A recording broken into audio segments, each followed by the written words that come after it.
الفاتحہ۔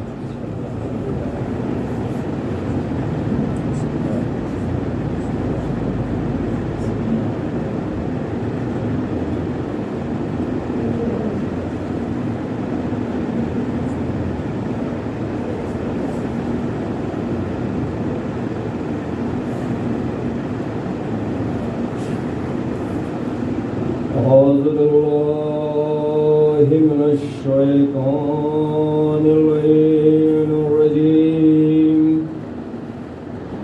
بسم الله الرحمن الرحيم الحمد لله رب العالمين الصلاة والسلام والتحية والإكرام على خاتم المرسلين وأشرف النبيين سيدنا وشفيعنا ونبينا ومولانا ومولى الثقلين جد الحسن والحسين بالقاسم محمد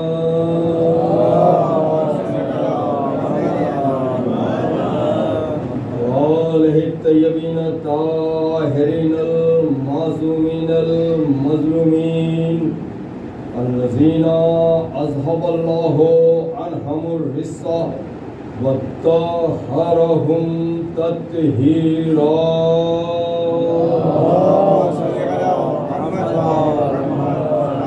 أما بعد فقد قال الله في كتابه المبين وهو أصدق الصادقين. بسم الله الرحمن الرحيم.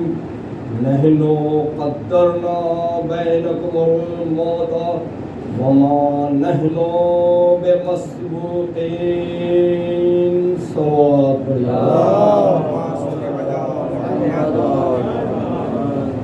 اس سے پہلے ایک طالب علم کی حیثیت سے، اس ممبر کے فقیر کی حیثیت سے آپ کی محترم سماعتوں کی نظر کچھ کروں.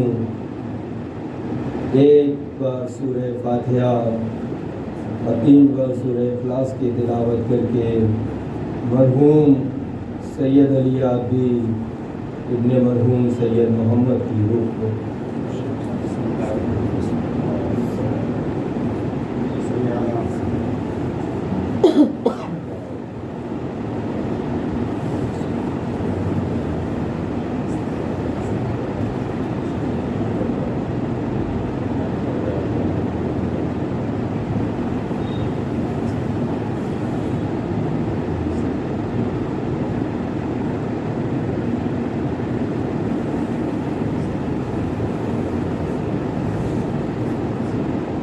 سلوات کا سہارا دیجیے. محمد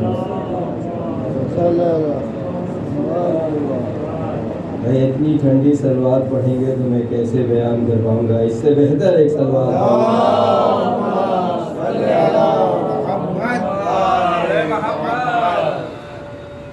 حاضرین مجلس، معزز سامعین، تمام شعراء اکرام، مرثیہ اقوام،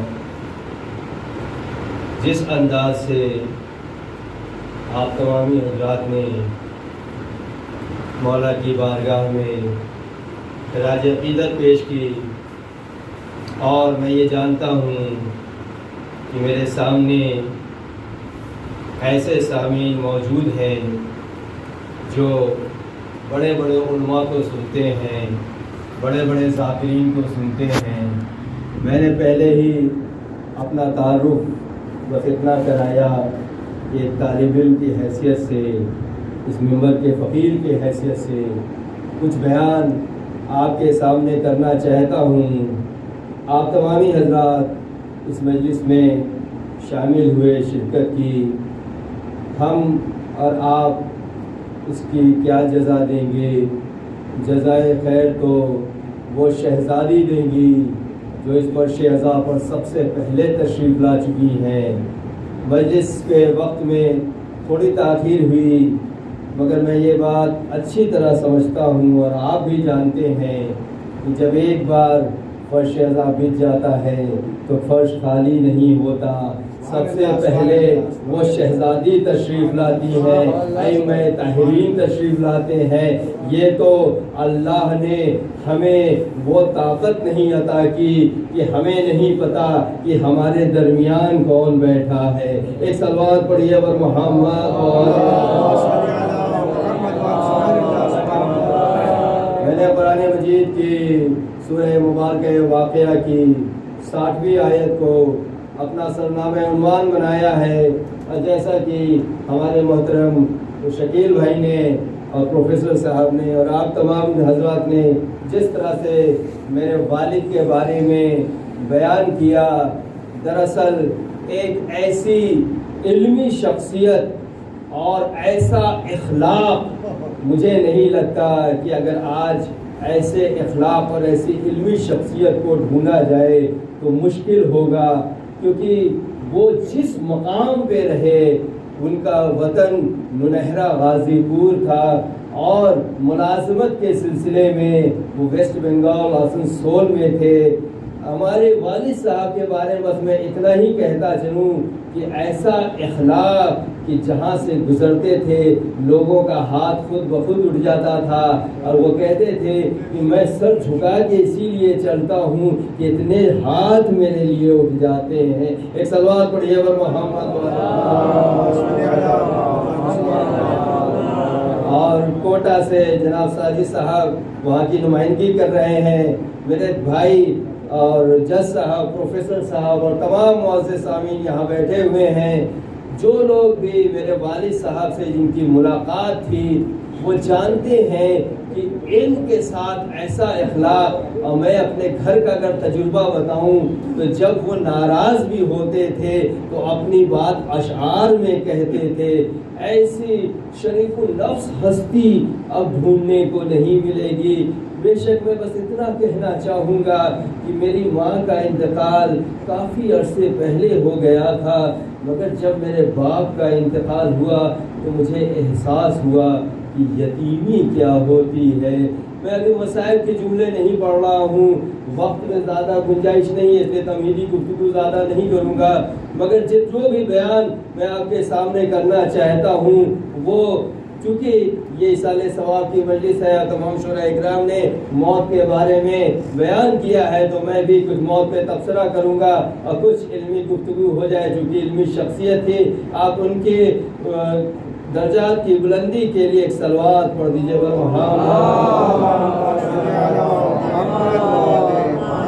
مرحوم کی مغفرت فرمائے، ان کی لوگ ان کو جوار رحمت میں جگہ عنایت فرمائے.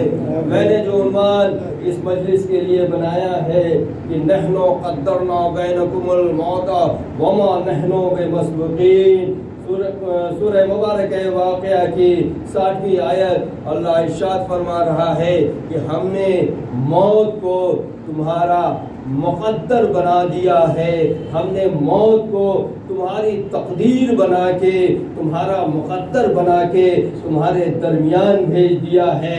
لہذا موت تمہارے مقدر میں ہے، موت کا تمہیں سامنا کرنا ہے. اور بارہا تمام ذاکرین کل نفس ذائقۃ الموت کے بارے میں بھی بتاتے ہیں کہ ہر نفس کو موت کا ذائقہ چکھنا ہے. مگر قرآن نے یہاں پر بتایا کہ ہم نے موت کو تمہارا مقدر بنا کر تمہارے درمیان بھیج دیا ہے. تو موت کا ایسا عنوان ہے کہ جو تمام ممالک میں بیان کیا جاتا ہے، تمام قوموں کے بیچ میں موت کا بیان ہوتا ہے، تمام سوسائٹیز میں موت کا بیان ہوتا ہے، تمام ذاکرین موت کا بیان کرتے ہیں، تمام علماء موت کا بیان کرتے ہیں، تمام انٹلیکچوئلز موت کا بیان کرتے ہیں. تو جو بھی موت کا بیان کرتا ہے سند کے طور پہ یا تو دنیاوی کتابوں کو لیا جاتا ہے یا آسمانی کتابوں کو لیا جاتا ہے. تو اگر آپ غور کریں تو زبور میں بھی موت کا تذکرہ پایا جاتا ہے، توریت میں بھی موت کا تذکرہ پایا جاتا ہے، انجیل میں بھی موت کا تذکرہ پایا جاتا ہے. جتنے انبیاء کے صحیفے ہیں ان میں بھی موت کا تذکرہ پایا جاتا ہے، جتنے بھی ائمہ کے صحیفے صحیفے ہیں ان میں بھی موت کا تذکرہ پایا جاتا ہے۔ اگر آپ اس ملک کی دھارمک گرنتھوں کو بھی لے لیں تو اس میں بھی موت کو کا تذکرہ پایا جاتا ہے۔ آپ ویدوں کو لے لیں، چاہے یجروید لے لیں، چاہے سام وید لے لیں، چاہے گیتا لے لیں، ہر کتاب میں موت کا تذکرہ پایا جاتا ہے۔ مگر ایک جملے کے ساتھ میں اس تمہیدی گفتگو کو ختم کرنا چاہتا ہوں کہ جتنا موت کو جلیل القدر بنا کر قرآن مجید نے پیش کیا کہ کبھی میں اپنے نفس سے جوڑ کے موت کو بتایا، کبھی اپنی تقدیر سے موت کو جوڑ کر بتا دیا کہ موت تمہیں آ کر رہے گی، موت کا ذائقہ تمہیں چکھنا ہے۔ ایک صلوات پڑھ دیجیے۔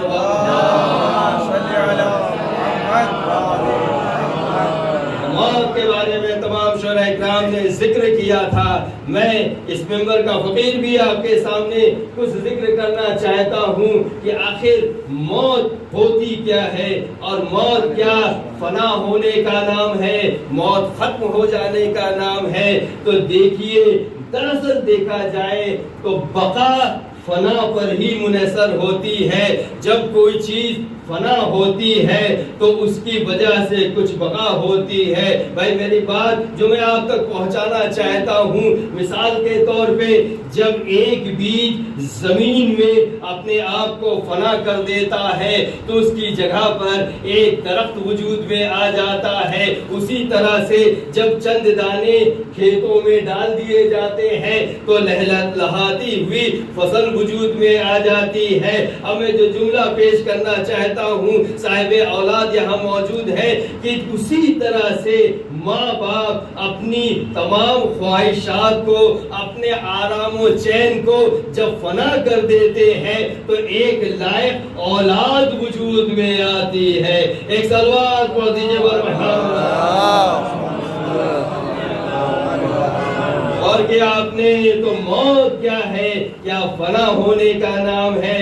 سورہ سجدہ آیت نمبر 10 اور 11 میں ارشاد ہو رہا ہے کہ جب انہوں نے پوچھا کہ کیا ہم موت کے بعد فنا ہو جائیں گے، اس مٹی میں مل جائیں گے، کیا ہمیں اس کے بعد پھر سے زندہ کیا جائے گا، تو اللہ کا ارشاد ہوا کہ ایسے لوگ جو یہ سوال کرتے ہیں دراصل وہ ایمان نہیں لائے ہیں۔ جب موت آئے گی تو فرشتہ اسے اپنے گرفت میں لے لے گا اور اسی حالت میں اللہ کی بارگاہ میں پہنچا دیا جائے گا۔ سورہ نساء میں آیت نمبر 97 میں بھی یہی ذکر ہو رہا ہے کہ جن لوگوں نے اپنے نفس پہ ظلم کیا، لوگوں پر ظلم کیا، انہیں بھی اللہ کی طرف سے بھیجے گئے فرشتے اپنے گرفت میں لے لیں گے اور ان کے لیے اللہ نے جہنم منتخب کی ہے۔ تو ان آیتوں کے ذریعے یہ بات واضح ہو جاتی ہے کہ دراصل موت فنا ہونے کا نام نہیں ہے، بلکہ موت ایک عالم سے دوسرے عالم میں انتقال کا نام ہے، ایک عالم سے دوسرے عالم میں منتقلی کا نام موت کہلاتا ہے۔ ایک صلوات پڑھ دیجیے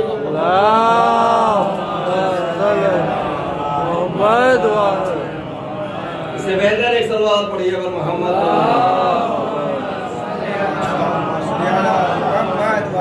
امام علی رضا علیہ السلام درس دے رہے تھے، امام کا نام ہے اور سورہ القصص آیت نمبر 88 کا ذکر ہو رہا ہے، لا الہ الا هو کل شیء خالق الا وجہ۔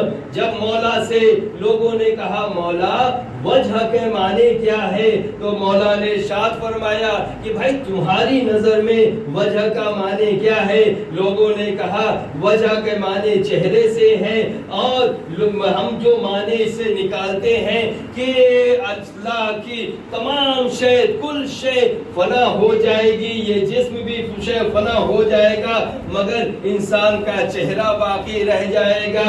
امام مسکرائے اور کہا کتنے جاہل یہ لوگ ہیں کیا چہرہ جسم سے الگ ہوتا ہے؟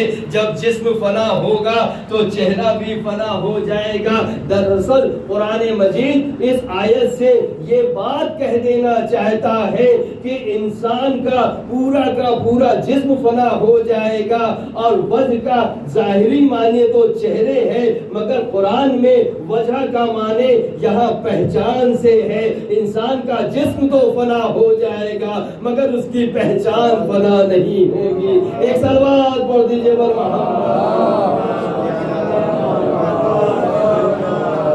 انسان کا جسم فنا ہو جائے گا، اور معصومین کی بھی حدیث موجود ہے، نحن وجہ اللہ باقی بعد فنا کل شیء، سب کچھ فنا ہو جائے گا، یہاں تک کہ جناب اسرافیل کو بھی فنا ہونا ہوگا، انہیں بھی موت آ جائے گی، مگر جو اللہ کی نشانیاں ہیں وہ کبھی فنا نہیں ہوں گے۔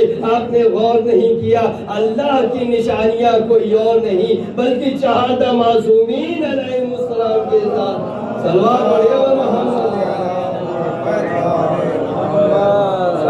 معصومین کے لیے فنا نہیں ہے۔ اور اللہ نے جب چاہا کہ اپنے علم کا مظاہرہ کرے، بھائی یہ جملہ میرا نہیں ہے مگر چونکہ بات نکل آئی ہے تو کرتا چلوں، کہ جب اللہ نے اپنے علم کو پیکر میں اتارنا چاہا تو چہارہ معصومین کے ساتھ خلق کر دی، جب اپنے علم کو کاغذ پر اتارنا چاہا تو قرآن مجید کو بھیج دیا۔ صلوات پڑھیے محمد۔ اسی لیے اللہ نے علم کے وارثین کو بنایا، علم کے وارثین بنا کر بھیجے، کبھی انہیں مصطفیٰ کے نام سے پہچنوایا، کبھی مرتضیٰ کے نام سے پہچنوایا، کبھی سید الشہداء امام حسین ابو عبداللہ کے نام سے پہچنوایا، کبھی زین العابدین سید الساجدین کے نام سے پہچنوایا، کبھی باقر العلوم امام محمد باقر علیہ السلام۔ اگر قرآن کی آپ تلاوت کرتے ہیں، ترجمہ پڑھتے ہیں تو اللہ ارشاد فرما رہا ہے کہ میری نظر میں وہ انسان بہتر ہے جو اللہ کی نشانیوں پر غور کرتا ہے، اللہ کی نشانیوں پر غور و فکر کرتا ہے، وہ انسان اس زاہد سے بہتر ہے جو اللہ کی عبادت تو کرتا ہے مگر اللہ کی نشانیوں پر غور و فکر نہیں کرتا۔ اسی لیے ہمارے درمیان ایسے کئی سارے نمونے ہیں کہ جن کو میں آپ کے سامنے پیش کر دینا چاہوں گا، کہ جنہوں نے بظاہر تو بڑی عبادت کی، نہ تو اللہ کی نشانیوں کو پہچانا، نہ تو اللہ کی نشانیوں کا احترام کیا، بڑی عبادت کرتے رہے مگر جب عبادت کے بعد نتیجہ نکلا تو کبھی یہ طالبان کے شکل میں سامنے آئے، کبھی داعش کے شکل میں آئے، کبھی جائش کے شکل میں سامنے آ گئے۔ ایک صلوات پڑھ دیجئے بر محمد۔ یہ کون ہے کہ جو اس طرح سے سامنے آ رہے ہیں؟ کیونکہ اللہ کی نشانیوں کا احترام نہیں کیا۔ اللہ کی نشانیوں کا احترام کرنا اللہ نے فرض قرار دیا، لہٰذا اپنے علم کو استعمال کرو، اور جو انسان علم کے ساتھ عبادت کرتا ہے بھلے سے اس کی عبادت مختصر بھی ہو مگر وہ عبادت وزنی ہوگی۔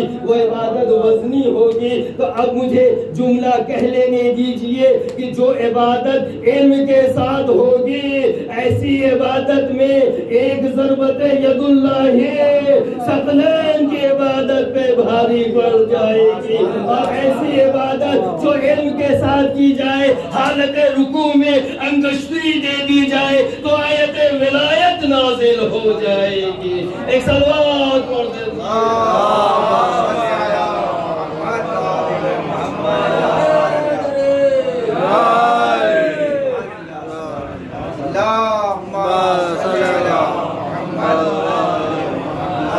لہذا علم کے ساتھ عبادت کرو، علم کے ساتھ عبادت کرو۔ میں نے کہا نا کہ اللہ نے علم کے وارثین بھیجے.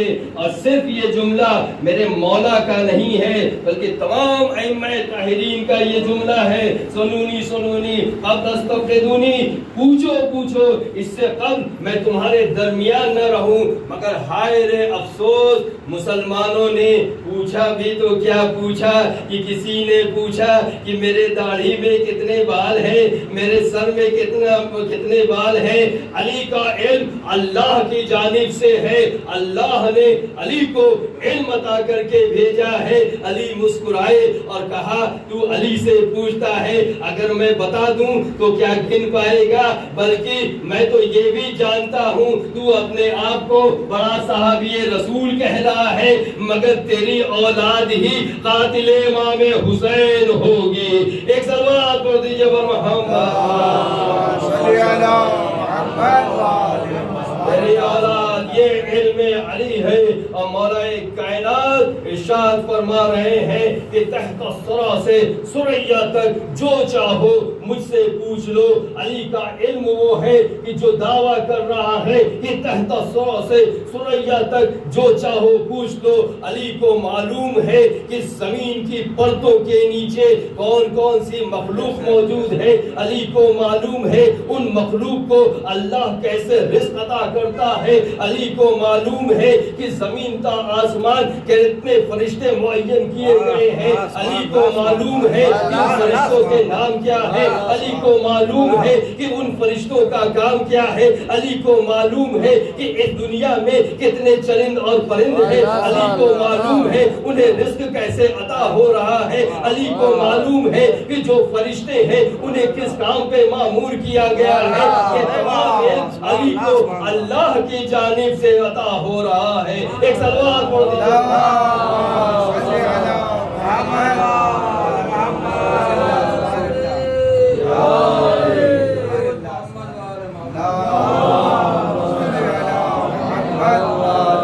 علم عطا کر کے بھیجا ہے. اور چوتھے امام صحیفہ کاملہ میں ارشاد فرما رہے ہیں کہ میرا اللہ وہ ہے جو نور کی بھی طاقت کو جانتا ہے، اور میرا اللہ وہ ہے جو ظلمت کی بھی طاقت کو جانتا. اللہ اکبر، کیا جملہ ہے میرے مولا کا.